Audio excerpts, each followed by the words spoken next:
आज आपण सोडवणार आहोत इरा सेशन 37। तर सगळ्यात पहिले आपल्याला सेशनचा परिचय इथून पाहून घ्यायचा आहे।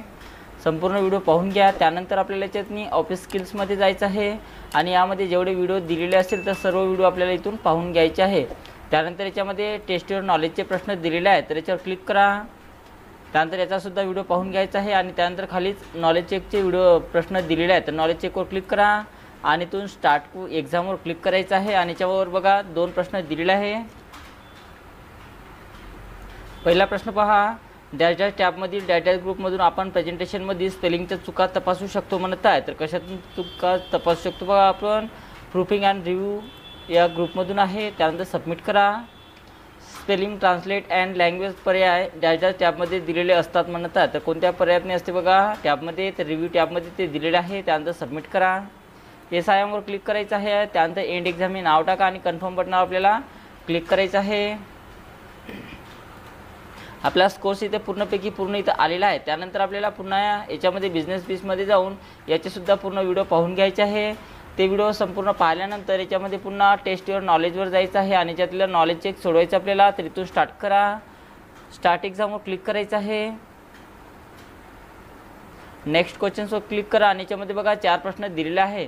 तर पहिला प्रश्न, बिझनेस पीस तुम्ही कुणाला सादर करत असता म्हणत आहे, तर कोणाला सादर करत असते, तर याचं उत्तर तुमचे गुंतवणूकदार हे त्याचं उत्तर आहे।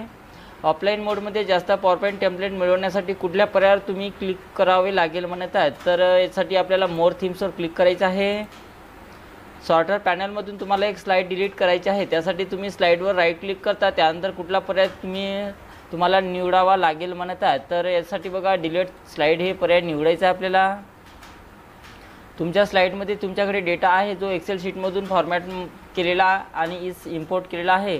आता तुम्हाला फॉर्मॅटिंग बदलायचे आहे, ते करण्यासाठी तुम्हाला डॅश डॅश हा पर्याय निवडावा लागेल म्हणत आहे, तर कोणता पर्याय आपल्याला निवडायचा आहे, तर याचं उत्तर एडिट डेटा हे असणार आहे। त्यानंतर सबमिट करा। SIMवर क्लिक करायचं आहे आणि यामध्ये एंड एक्झाम हे नाव टाका आणि कन्फर्म बटनावर आपल्याला क्लिक करायचं आहे। तर बघा पहिले सोडवल्यानंतर स्कोर्स इथं चेक करून घ्यायचा आहे, पूर्णपैकी पूर्ण इथं आलेला आहे। त्यानंतर आपल्याला सिम्युलेशनचे प्रश्न सोडवायचे आहेत, तर इथे क्लिक करा आणि तो स्टार्ट एक्झामवर क्लिक करायचं आहे। नेक्स्ट बटनावर क्लिक करा आणि याच्यामध्ये बघा 2 प्रश्न आहे, तर पहिला प्रश्न इथून चालू करायचा आहे।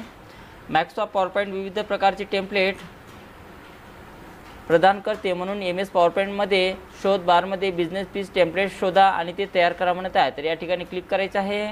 येथून टेम्पलेट घ्या आणि त्यानंतर क्रिएट बटनावर क्लिक करा आणि नंतर आपलं उत्तर ऑटोमॅटिक सेव्ह होऊ द्यायचं आहे। नेक्स्ट क्वेश्चन, सचित्र स्वरूपात माहिती पोहोचवण्यासाठी चिन्ह खूप उपयुक्त आहे, तर दिलेल्या सादरीकरणात स्लाइड क्रमांक 1 मधील कॉपी चिन्ह घाला 5 आणि निवडलेल्या कॉपी आयकॉनवर पांढरा पार्श्वभूमी 1 ग्राफिक्स रंग लागू करा म्हणत आहे। तर बघा आपल्याला कॉपीचा चित्र त्यामध्ये टाकायचं आहे, कशातनी टाकायचं आहे, स्लाइड क्रमांक 5 मध्ये जा। त्यानंतर इन्सर्टवर जायचं आहे। त्यानंतर इथून आयकॉन्स घ्या, आयकॉन्स घेतल्यानंतर इथं सर्च करायचं आहे आयकॉन्स आणि इथून कॉपीचा आयकॉन्स घ्या आणि त्यानंतर इन्सर्ट बटनावर क्लिक करा। त्यानंतर याचा जो आयकॉनचा जो कलर आहे तो आपल्याला चेंज करायचा आहे, तर कलर चेंज करण्यासाठी आपल्याला काय करायचं आहे, ग्राफिक फीलवर जायचं आहे आणि ज्यातून कोणता सांगितलेला आहे पांढरा पार्श्वभूमी 1, तर बघा या ठिकाणी दिलेला आहे, तर इथून तो कलर घ्या अशा प्रकारे आणि त्यानंतर आपलं उत्तर ऑटोमॅटिक सेव्ह होऊ द्यायचं आहे। SIMवर क्लिक करा। त्यानंतर एंड एक्झामिनेशनवर क्लिक करायचं आहे आणि कन्फर्म बटनावर आपल्याला क्लिक करायचं आहे। तर अशा प्रकारे आपला स्कोर्स पूर्णपैकी पूर्ण इथं आलेला आहे। त्यानंतर आपल्याला सेल्फ लर्निंग सोडवायचं आहे, तर इथून स्टार्ट करा। प्रोसीड बटनावर क्लिक करायचं आहे आणि याच्यामध्ये बघा 2 प्रश्न दिलेले आहेत, तर इथून स्टार्ट करा। पहिला प्रश्न बघा, प्रतिमेमध्ये शब्दलेखन तपासणीचा पर्याय नमूद केला आहे, योग्य पर्याय निवडा म्हणत आहे, तर पहिले चेक करून घ्या। तर बघा याचं उत्तर रिव्ह्यू टॅब असणार आहे, तर याचं उत्तर ऑप्शन 4 नंबरचा आहे।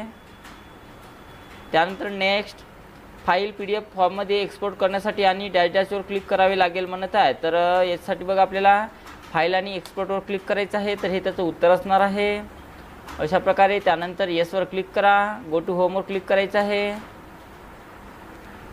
त्यानंतर बघा आपल्याला गायडेड ड्युटीवर सेल्फ सोडवायचा, तर इथून स्टार्ट एक्झामवर क्लिक करा आणि याच्यामध्ये बघा 5 प्रश्न आहे. तर पहिला प्रश्न इथून चालू करायचा आहे.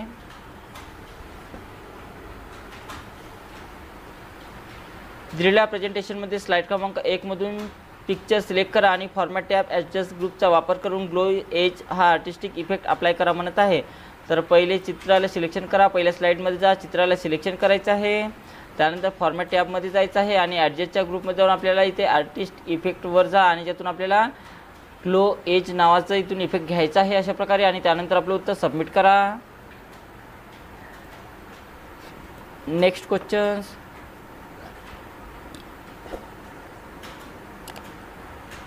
स्लाइड क्रमांक 1 मधून पिक्चर सिलेक्ट केला आहे आणि फॉर्मॅट टॅब पिक्चर्स इफेक्टचा वापर करून तुमच्या आवडीचा ग्लो हा पिक्चर इफेक्ट त्याला अप्लाय करायचा आहे. तर यासाठी बघा काय करायचं आहे. ग्लो इफेक्ट देण्यासाठी आपल्याला पहिले सिलेक्शन करून घ्यायचं आहे. या चित्राला सिलेक्शन करून घ्या. त्यानंतर इथे फॉर्मॅट टॅबवर जायचं आहे. त्यानंतर पिक्चर इफेक्टवर जा. पिक्चर इफेक्टवर गेल्यानंतर आपल्याला याच्यातून ग्लो घ्यायचा आहे आणि कोणताही एखादा ग्लो याला द्यायचा आहे अशा प्रकारे. आणि त्यानंतर सबमिट करा. ओके करायचं आहे. पुढचा प्रश्न.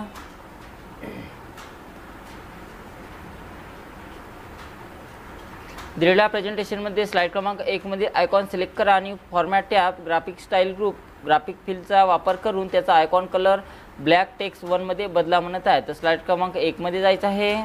1 मध्ये जा, आयकॉनला सिलेक्शन करा इथे अशा प्रकारे. त्यानंतर फॉर्मॅट टॅबवर जायचं आहे.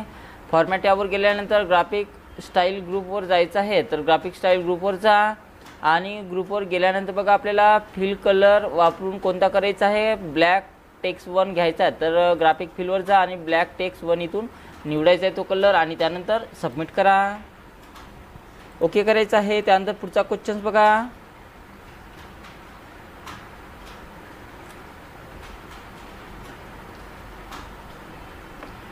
फाईल टॅब सेव्ह ॲजचा वापर करून दिलेलं प्रेझेंटेशन तुमच्या डेस्कटॉपवर रोस्टिंग कॅफे नावाने सेव्ह करा म्हणतात. ज्या नावाने सेव्ह करायचं आहे त्या नावाला इथून कॉपी करून घ्या तुम्ही. त्यानंतर फाईल टॅबवर जायचं आहे. त्यानंतर आपल्याला एक्सपोर्टवर क्लिक करा. सेव्ह करायचं आहे तर सेव्ह बटनावर क्लिक करायचं आहे. त्यानंतर डेस्कटॉप निवडा.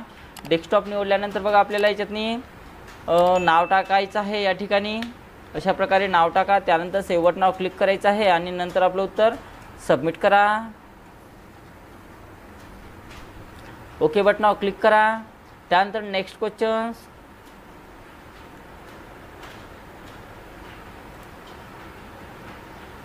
Home tab slide group new slide blank स्लाइडचा वापर करून डिस्प्ले करण्यात आलेल्या प्रेझेंटेशनमध्ये user click on once custom layout list item slide insert करा म्हणत आहे. तर या प्रकारची स्लाइड आपल्याला इन्सर्ट करायची आहे. तर त्यासाठी आपल्याला होम टॅबवर जायचं आहे. त्यानंतर न्यू स्लाइडवर जा आणि यातून कस्टम 1 लेआउट नावाची स्लाइड इथून घ्यायची आहे अशा प्रकारे. आणि त्यानंतर आपलं उत्तर सबमिट करा.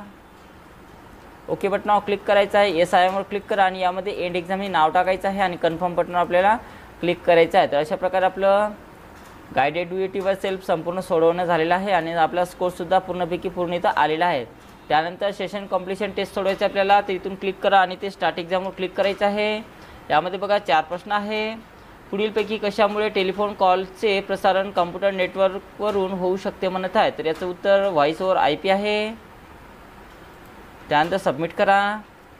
शाब्दिक ध्वनी संवाद मिळवण्यासाठी आणि पाठवण्यासाठी टेलिफोन्स हे वैशिष्ट्यपूर्ण इनपुट आणि आउटपुट डिव्हाइसेस आहेत म्हणत आहे. तर याला आपण इंटरनेट म्हटले जाते. त्यानंतर टेलिफोनी, ज्याला इंटरनेट टेलिफोनी असेही म्हटले जाते, असे एक VoIP ॲप्लिकेशन आहे जे व्हॉइस कम्युनिकेशन घडवून आणण्यास पारंपरिक टेलिफोन लाईनपेक्षा इंटरनेटचा वापर करते म्हणत आहे. तर याचं उत्तर बरोबर आहे.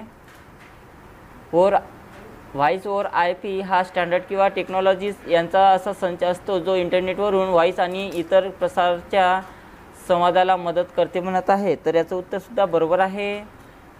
त्यानंतर SIM वर क्लिक करा आणि त्यानंतर बघा याच्यातनी एंड एक्झाम हे नाव टाकायचं आहे आणि कन्फर्म बटनावर आपल्याला क्लिक करायचं आहे. तर अशा प्रकारे आपलं इरा सेशन 37 कंप्लीट सोडवणं झालेलं आहे.